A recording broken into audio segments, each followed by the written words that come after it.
Okay, for the ABG draw, the first thing I would do is check the patient's chart, making sure that there's an actual order in there for the draw to happen, and then confirm the patient's name and room, and then go ahead and collect my supplies and head over to the patient's room. Once I enter, I'm going to introduce myself. I'm Kate with respiratory, and the doctor today has ordered a arterial blood sample, so we can check the oxygen levels in your blood. So this is a little bit different than when the nurses draw some blood from you. What we need to do, I need to first examine your wrist here, your arteries in your wrist, and make sure you have good collateral return, so I can go ahead and use a radial artery and get a small sample of arterial blood. So once the patient says okay with that, they're okay with that, I would go ahead and wash my hands, put on some gloves, and perform the Allen's test on the patient.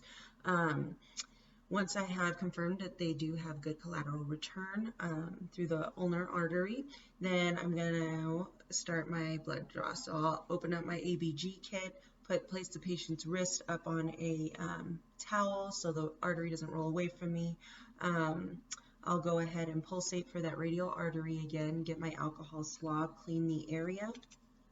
Make sure that that gets nice and dry. I'm keeping my hand on the patient at all times.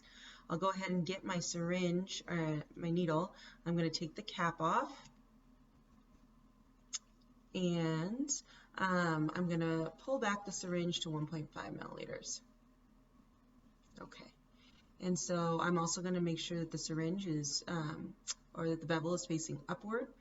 And I'm going to let the patient know that I'm going to go ahead and insert the needle. So on the count of 3, Mr. Skellington, I'm going to go ahead and insert the needle right below my finger. I'm going to go ahead and insert 1, 2, and 3. We're going to let the syringe fill up. We at least need 0.5 milliliters of blood to get a good, an accurate blood gas sample. So once it's filled up all the way, I'm going to go ahead and get my gauze. Hold down pressure on the artery as I take the needle out, keeping the needle facing away from me. I'm going to cork the needle, get my bandage and place it on the patient. Now I'm going to go ahead and get my cap the sample, making sure that there's no air bubbles. I'll tap it. Previously, I had went ahead and wrote out my label. I put the patient's name.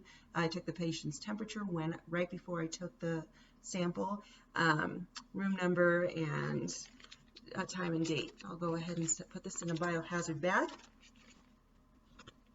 Make sure it's sealed tightly. Put the label on the bag. I'll go ahead and make sure the patient is good, comfortable, doesn't need anything right now. Call light, bed's low and locked.